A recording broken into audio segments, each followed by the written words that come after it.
Iowa Debris and Jennifer Lopez on talent.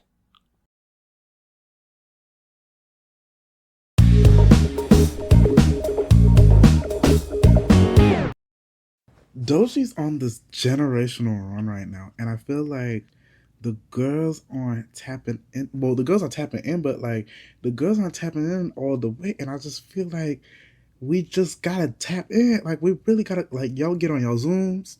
I don't know what y'all need to do. Clock in, do what y'all need to do, cause like this is like the artist. She's got it, y'all. Hello, you guys. Welcome back to the Cake Radio Show. I hope you guys are doing well because today, on the ninth day of Vlogsmas, we're gonna be talking about Doechii. I was hinting at it the last episode, and it's time we finally like discuss the girl. Like it's really that time because the girls. Like I know I did a Glorilla episode like a while ago at this point, and I was kind of hinting, like I did talk about one of the tracks that like, you know, like it's given similar things in which like this year we had a lot of artists really kind of like run the year in music, and I feel like Megan Thee Stallion, Glorilla, you had like in the pop space we had like Sabrina Carpenter and like Chaperone for the white girls, and then you had Tinashe come in, like really kind of resurge in her and like really step into her independent bag.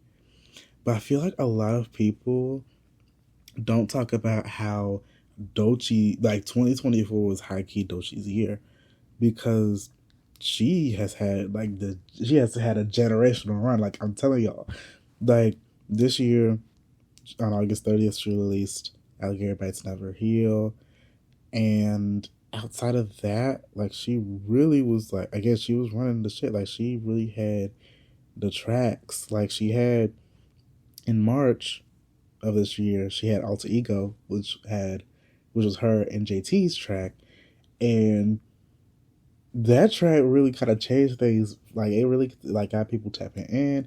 It's like it was like a house and R&B fused track.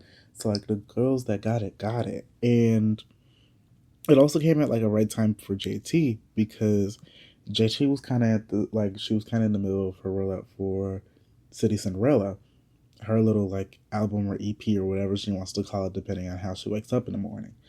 And it was coming during that time in which like a lot of people were questioning JT. Like a lot of people were like, "Oh, like we really shouldn't be tapping into JT." There was like the fallout with the City Girls that was happening around that time, um, or at least about to kick off during that time.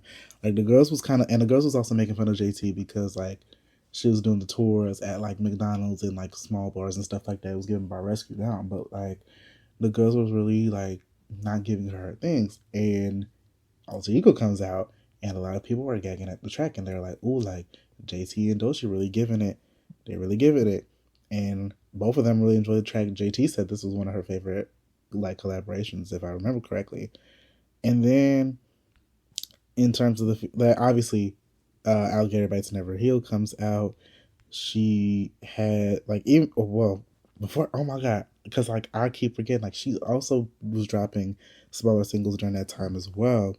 In June, she had MPH, and then in June as well, she also had Rocket, which she did with Sprite as part of their Sprite Limelight collaboration. And a lot of girls was talking about like the music video for Sprite for the Rocket, you know, collaboration, and a lot of the like Doechii's fans also enjoyed MPH as well. And then of course, with the rollout of Alligator Bites Never Heals, honestly, it was a little like for a lot of people, it was a little bit like not traditional compared to like other album rollouts because she was like, oh, like we're getting back to what we used to do back in the day, and we're gonna just drop, you know, freestyles and tracks like every week. I believe it was every week. And then as she was making these tracks, like she was like, okay, we got to do mixtape, and we got Alligator Bites Never Heal. Um, and she had like two singles from that came out as part of that rollout. She had Nissan Altima, which was the like that was the hit on the entire album. Like a lot of people really enjoyed that single. Me as well. I love Nissan Altima, and I also really enjoy Alligator Bites Never Heal as an album as well. And then you had the Boom Bap single. A lot of people, like, Boom Bap was a little bit more mixed because a lot of people were like, oh, like, what is she doing? Like, the girls wasn't understanding like what she was really doing with that track, and the girls that got it. Then the mixtape comes out, and she's been doing a lot of promotion since. Like, she's been doing so many performances. She's gone on a little tour. Not even a little tour. It was a cute tour. I wish I could have gone, because when I saw the videos of like her performing on the tour, like, the crowd was in it. And yes, it was like, even though I said it wasn't a small tour, it kind of was, because like she did the smart route with the tour, in which it was being held in like smaller venues, like ballrooms and stuff like that.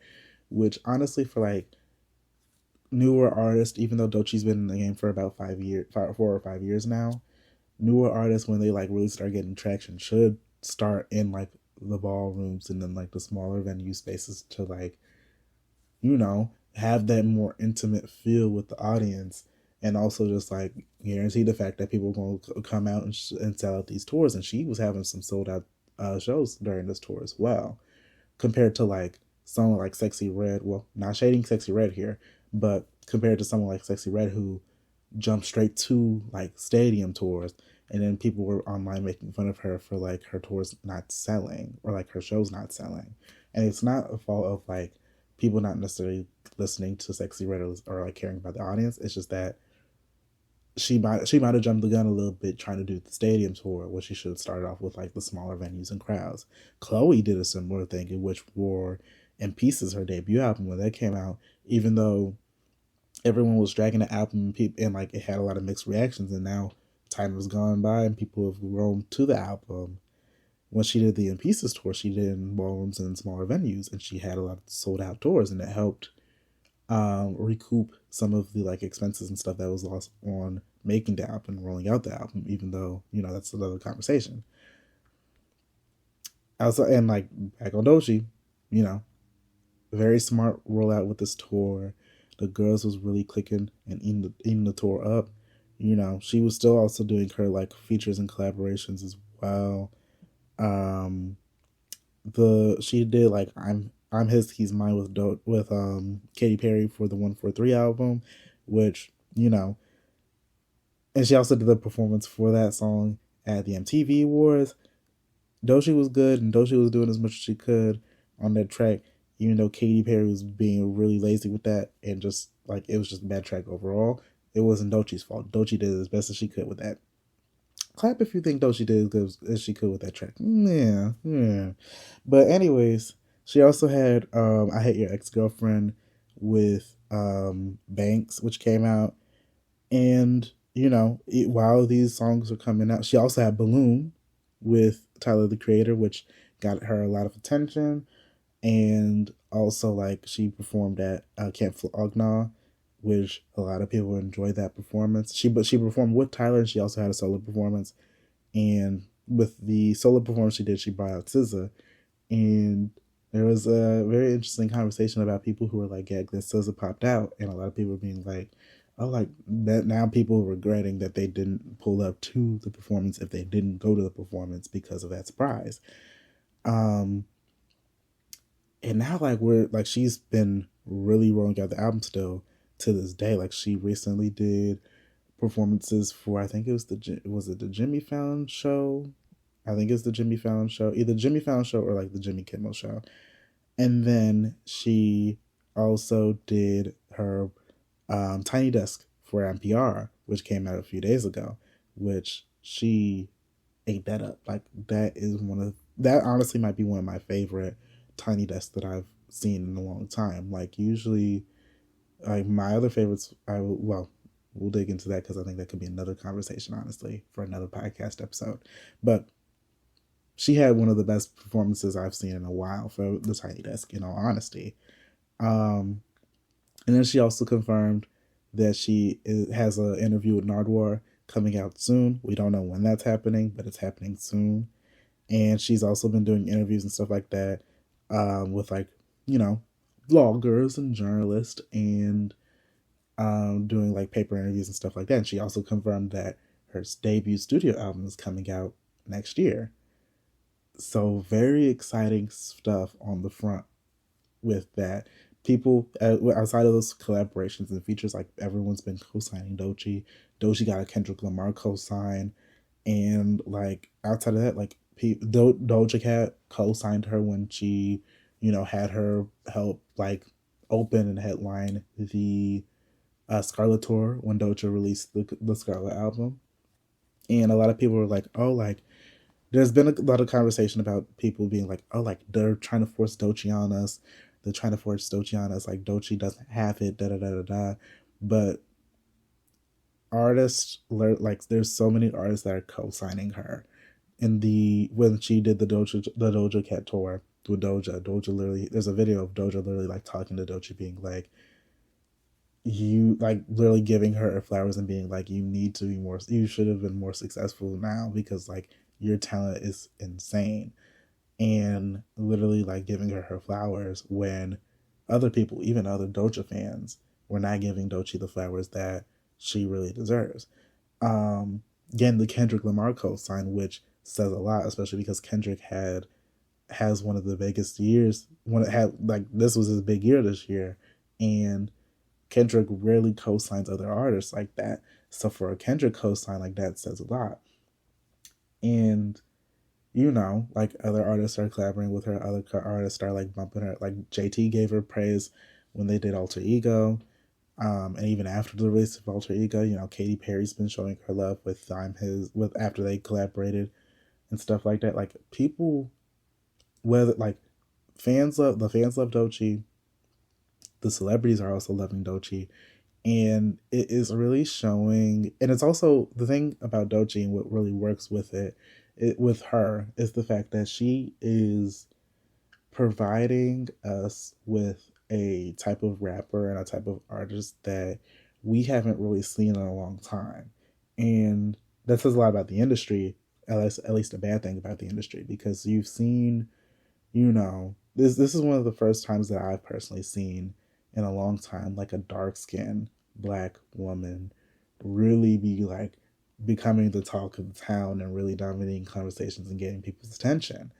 And also the way that she's been like transitioning her rap, like you really haven't seen house music be like the topic of discussion. Like when she does her house music or like house centric music with when obviously with Doechii, of course, you haven't really seen most people online talk about like house infused rap like that since Azalea Banks. And that was way back when, she actually cared about making music. Speaking of Azalea Banks, can't forget that Doechii and Azalea Banks had beef earlier this year because Azalea Banks is a loser. But I've already talked about that. Y'all should listen to my episode talking about that drama, actually, and talking about Azalea Banks in that episode. And then you have like what she's transitioned to and like grown and evolved to with the mixtape with the music that we got off the mixtape for Alligator Bites Never Heals. And it really takes, like, she's really taking a lot of influences. Like, some of it sounds like Rhapsody, some of it even sounds like Queen Latifah, dare I say. And then other parts of it is, like, blending into some of the modern rap and stuff that you're hearing from people like Kendrick and stuff like that. And even, like, outside of those influences, building something that is holistically her own. And she's carving her own space, her own path, and also paving the way for other Black women to get their flowers, and like dark-skinned Black women at that, to get their flowers and to continue going into the space. You're having conversations now about people like No Name, should they get their flowers as well? And absolutely, like we should start making more dark-skinned Black women welcomed in the music industry and really start tapping into them, because with the industry being as colorist as it is, and Doechii finding success in spite of that, it is really proving that there's very clearly an audience for that.